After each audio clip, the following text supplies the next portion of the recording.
Hi, my friends. Today I want to present you a new story. Enjoy watching it.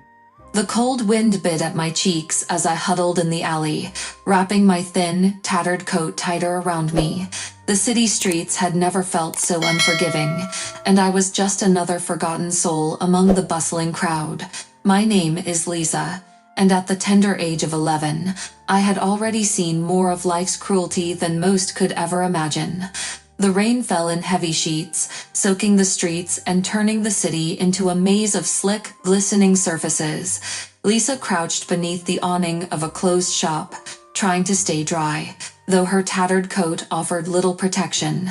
As she shivered in the cold, her eyes caught sight of something unusual, a dark leather folder, half submerged in a puddle just a few feet away. Curiosity got the better of her, and she quickly darted out from her shelter, scooping up the folder. The leather was worn, and the clasp barely held it together, but it was clear that the contents were important. Lisa carefully opened it and found a stack of official-looking papers. Her eyes widened as she read the name at the top of the first document, Clyde Campbell. The name was unfamiliar, but the papers looked like something a very important person would own. "This must be worth a lot," she muttered to herself, her breath visible in the cold air. She knew that most people would see this as an opportunity to make some quick money, but something about the situation made her uneasy. What if these papers were crucial? What if someone was desperately searching for them? She made up her mind quickly. She had to return them. Holding the folder close to her chest, Lisa started asking around, trying to find out where this Clyde Campbell lived. Lisa made her way to the wealthier part of the city. She had heard of Clyde Campbell before, vaguely mentioned by passersby as a man of great wealth and influence. She figured that if anyone knew where he lived, it would be the doorman at one of the grand hotels that lined the avenue. She approached one of the more imposing buildings, a towering structure of glass and steel, and slipped inside as a guest exited. The doorman, a tall man with a stern face, eyed her with suspicion as she approached. "Excuse me, sir," Lisa said, clutching the folder to her chest. "Do you know where I can find Mr. Clyde Campbell?" The doorman's eyes narrowed as he took in her ragged appearance, but something in her tone made him pause. "Why do you want to know?" he asked, his voice gruff. Lisa hesitated, then held out the folder. "I found these on the street. They belong to him. It's important that he gets them back." The doorman's expression softened slightly as he saw the documents, but he still looked doubtful. "You're telling me you found these, and you want to return them? No reward?" Lisa shook her head. "I just need to make sure they get to him. Please, it's important." The doorman sighed and glanced at the clock on the wall. "All right, kid. Mr. Campbell lives in the big white house at the end of the street, but I'm telling you, don't expect a warm welcome." "Thank you," Lisa said, relief flooding her as she turned and hurried out of the hotel. When she finally arrived at the mansion, her nerves nearly got the better of her. The tall iron gates and manicured lawns were intimidating, making her feel even more out of place. Summoning her courage, she pressed the intercom button. "Yes," a voice crackled through the speaker. I'm here to see Mr. Clyde Campbell. I found something that belongs to him," Lisa stammered, clutching the folder tighter. There was a pause, then the gates slowly opened. Lisa hesitated for a moment before stepping through, her heart pounding in her chest. The mansion loomed ahead of her, its grand facade even more imposing up close. The front door opened just as she reached it, and a stern-looking woman in a crisp uniform stood in the doorway. "What is it you want, child?"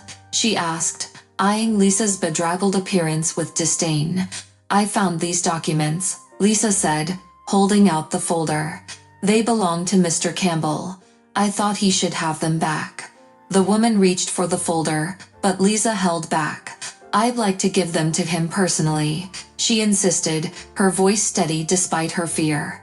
The woman frowned, but before she could respond, a deep voice called from inside. "What's going on here, Margaret?" A tall man with silver hair appeared behind her, his sharp eyes assessing the situation. Lisa recognized him immediately. This had to be Clyde Campbell. He looked at the folder in Lisa's hands, then back at her. "These are yours, sir," Lisa said, extending the folder toward him. "I found them in the street." Clyde took the folder, flipping through the contents. His expression softened slightly as he looked back at Lisa. "You've done me a great service. Thank you."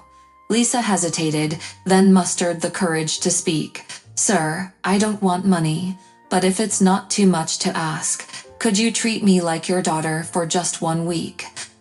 The air seemed to still around them as Clyde stared at her, clearly taken aback by the request. Clyde Campbell's piercing gaze lingered on Lisa, the weight of her request hanging heavily in the air. The grand foyer, with its marble floors and ornate chandeliers, seemed to close in around them as both of them stood in silence. Clyde, a man known for his meticulous control over every aspect of his life, was rendered speechless by the audacity and simplicity of the young girl's plea. "You want me to treat you like a daughter?" Clyde finally asked, his voice measured, though there was an undeniable note of curiosity. He had expected many things, a plea for money, perhaps, or even some form of compensation, but this was something entirely different. "Yes, sir," Lisa replied, her voice steady but her hands trembling slightly at her sides. "Just for 1 week. I don't need anything fancy. I just want to know what it feels like to belong somewhere, even if it's just pretend." Clyde's brow furrowed as he considered her words. He was a man of business, accustomed to transactions where the terms were clear and the benefits tangible. This was something he couldn't quite quantify, a request born from loneliness and longing rather than greed. His eyes softened as he studied her, noticing for the first time the shadows under her eyes, the way she seemed both frail and resolute. "Why?" Clyde asked, genuinely puzzled. "Why would you ask for that?" Lisa looked down at her feet, gathering her thoughts. When she spoke, her voice was tinged with a sadness that spoke of a life far too difficult for someone her age. "I've been on my own for as long as I can remember. No one's ever really cared about what happens to me. I want to know what it's like to have someone, even if it's just for a little while." Clyde's heart, usually shielded by layers of pragmatism and caution, was touched by her words. He had wealth beyond measure, a family, and a home filled with everything anyone could want. Yet here was a girl asking for something so simple and yet so profound.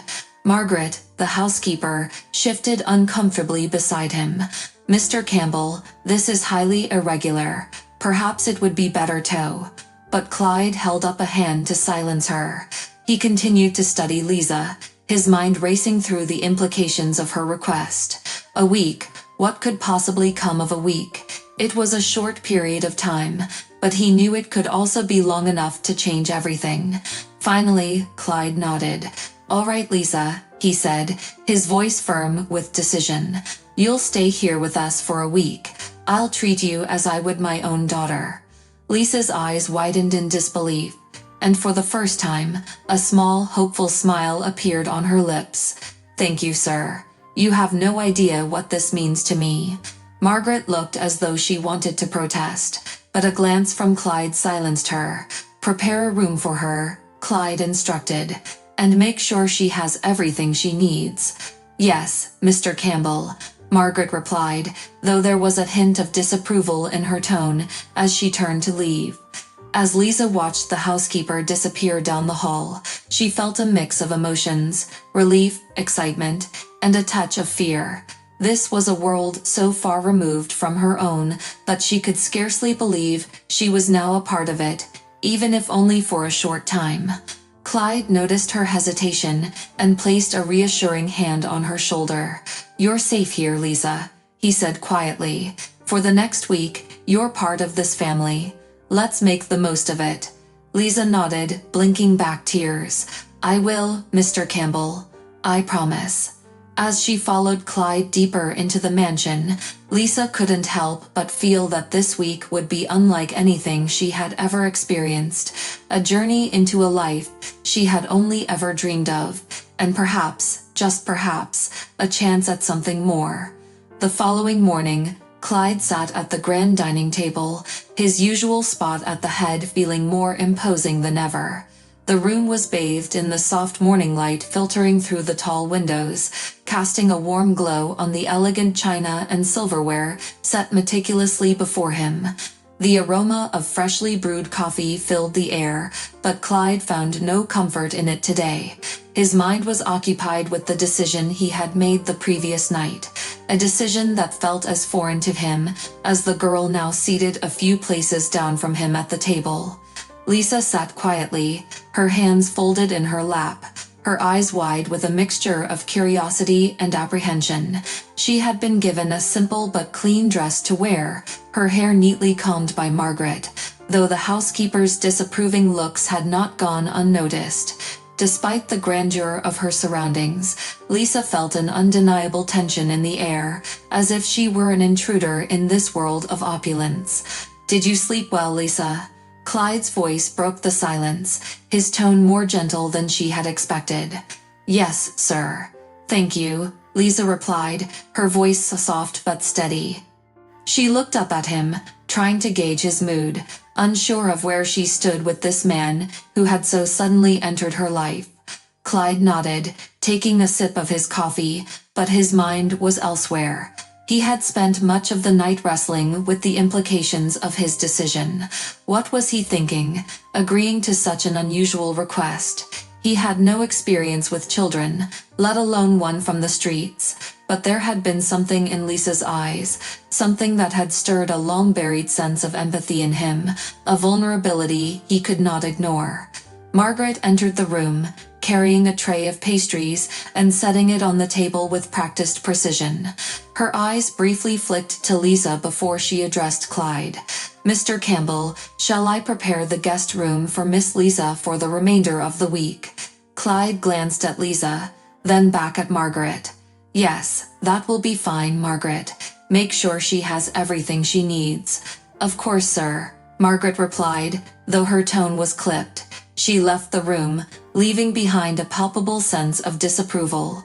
Lisa watched her go, then turned to Clyde, her brow furrowing slightly. "Mr. Campbell, why are you doing this for me? You don't even know me." Clyde set his coffee cup down, the porcelain clinking softly against the saucer. He took a moment before answering, choosing his words carefully. "I suppose it's because I see something in you, Lisa. Something that reminds me of what it means to struggle, to fight for something better. I've lived my life surrounded by wealth and comfort, but I haven't forgotten what it was like to work for it. And maybe, just maybe, I see a bit of myself in you." Lisa's eyes widened at his words. She hadn't expected such honesty from him, and it touched her in a way she hadn't anticipated. "I never thought someone like you would understand someone like me," she murmured, almost to herself. Clyde smiled faintly, though it didn't quite reach his eyes. "I understand more than you think, but this arrangement, it's new for me too. We'll have to figure it out as we go." Lisa nodded, feeling a warmth spread through her chest. For the first time in a long while, she felt a flicker of hope that this week might be more than just a fleeting experience, that it might lead to something she had long yearned for, a place where she belonged. The sound of footsteps interrupted the moment as Felicia, Clyde's wife, entered the dining room, her expression one of polite surprise. She was a tall, elegant woman, her every movement calculated and graceful. Her eyes quickly took in the scene before her, Clyde at the table, the young girl beside him, and Margaret hovering in the doorway. "Good morning, Clyde," Felicia greeted her husband, her voice cool and composed. She turned to Lisa, her gaze appraising.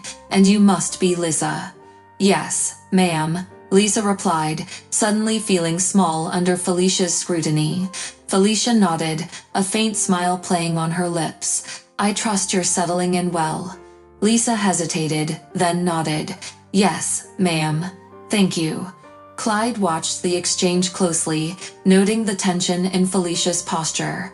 He knew his wife well enough to sense her unease, though she masked it expertly. This was not the life they had planned, and he was aware of the disruption Lisa's presence could cause. Yet, he was determined to see it through. "Felicia," Clyde said, his tone firm but gentle, "I've agreed to let Lisa stay with us for a week. She'll be treated as part of the family during that time." Felicia's smile remained, but her eyes betrayed a flicker of something, concern, perhaps, or reluctance. "Of course, Clyde. I'll do whatever is necessary to make her feel welcome." Clyde nodded, grateful for her willingness, even if it was somewhat forced. As they continued their breakfast, the room filled with the sounds of quiet conversation and clinking silverware, Clyde couldn't shake the feeling that this week would be more significant than any of them anticipated, a week that could change everything. The days passed quickly in the Campbell mansion, each one filled with new experiences that Lisa had never imagined. Clyde, true to his word, involved her in every aspect of his daily life. Each morning, they had breakfast together in the grand dining room, where Lisa marveled at the array of foods laid out before her. She had never seen so much food in one place, let alone been invited to eat it. On the fourth morning, Clyde decided to take Lisa with him to his office in the city. As they rode in the back of the sleek black car, Lisa fidgeted nervously with the hem of her dress, still feeling out of place in the world of luxury that surrounded her. "You don't have to be nervous, Lisa," Clyde said gently, noticing her unease. "Today, you'll see what my work is like. It's nothing too exciting, but I think it's important that you understand what I do." Lisa nodded, though she wasn't sure how much she could understand about the business world. The streets had been her classroom, and surviving each day had been her education. Yet, there was something comforting in Clyde's presence, a steadiness that made her feel safe. When they arrived at the office, Clyde introduced her to his staff, who greeted her with polite smiles. Lisa felt a mixture of embarrassment and pride as she followed Clyde into his office, where he explained his work in simple terms, patiently answering her questions. That evening, back at the mansion, Clyde and Lisa joined Felicia for dinner. The atmosphere was slightly tense, as it had been since Lisa's arrival, but Felicia had softened, if only a little. She watched Lisa carefully, noting the way she interacted with Clyde, how she listened intently to his stories. After dinner, Felicia suggested they spend some time in the drawing room. "Lisa, would you like to join us for some tea?" she asked, her voice a touch warmer than before. Lisa hesitated but nodded. "Yes, ma'am, I'd like that." As they sipped tea, the conversation flowed more easily than it had in previous days. Felicia asked Lisa about her life before the mansion, and though Lisa was reluctant to share too much, she opened up more than she had expected. Clyde listened quietly, his heart heavy with the realization of how hard her life had been. "You've been through a lot, Lisa," Felicia said softly, her earlier skepticism melting away. "You're stronger than most people I know." Lisa looked down at her cup, her emotions swirling inside her. "I'm just glad I'm here now," she whispered, glancing at Clyde. "I never thought anyone would care about me like this." Clyde reached across the table, placing his hand gently on hers. "You're part of this family now, Lisa. Even if it's just for a little while, we're glad to have you here." Felicia smiled, a genuine warmth in her eyes for the first time. "Yes, we are." The words settled over Lisa like a blanket, warming the cold corners of her heart that had long been untouched. For the first time in her life, she felt like she belonged somewhere, like she was part of something bigger than herself. And as the night drew on, she dared to hope that maybe, just maybe, this week wouldn't have to end. The warmth that had begun to thaw Felicia's initial skepticism towards Lisa didn't entirely dispel the shadows of doubt lingering in her mind. As the days passed, Felicia found herself vacillating between acceptance and a nagging unease that she couldn't shake. On the surface, she treated Lisa with kindness, but deep down, an instinctive caution held her back.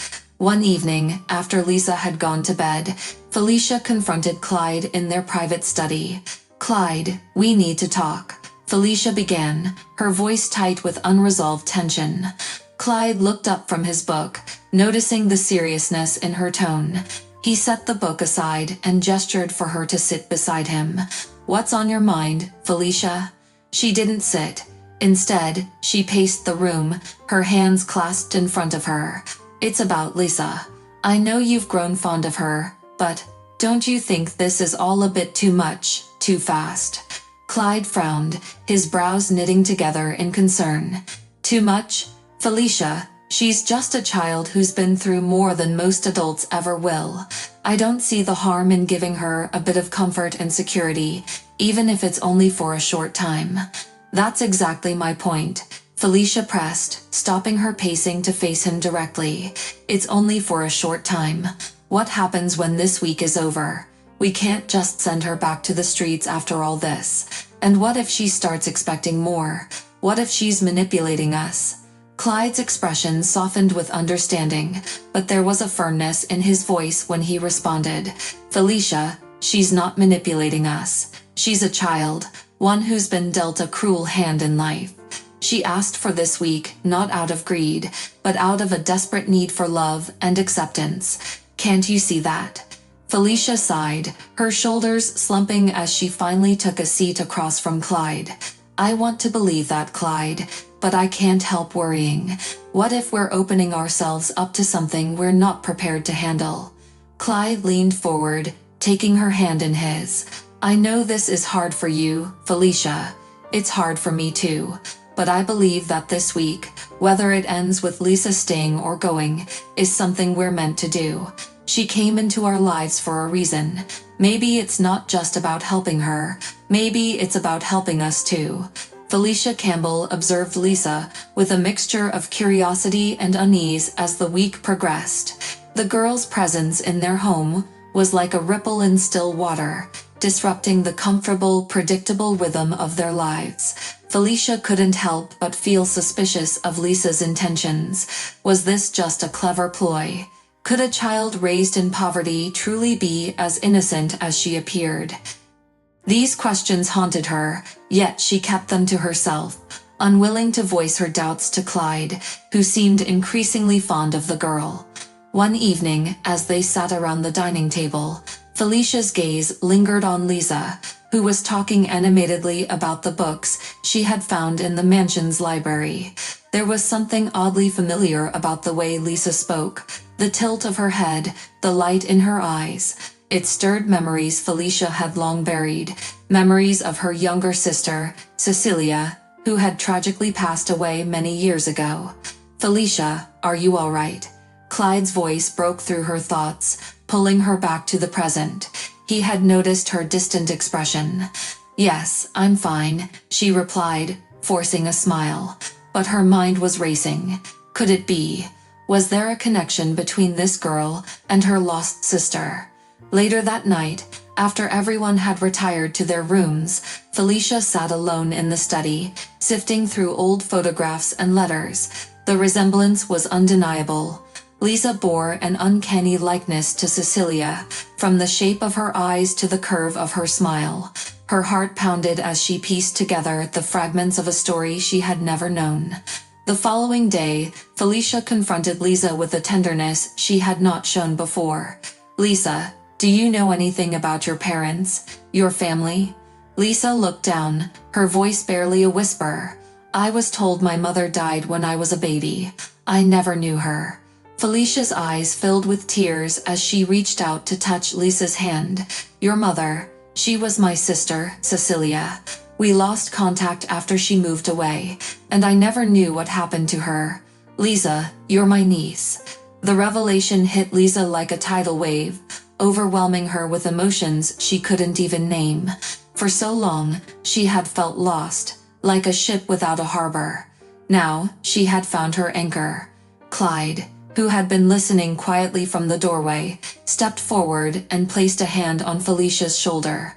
"Then Lisa belongs here, with us," he said firmly. "She's family." Felicia nodded, tears streaming down her face. "Yes, she does. We'll never let her go."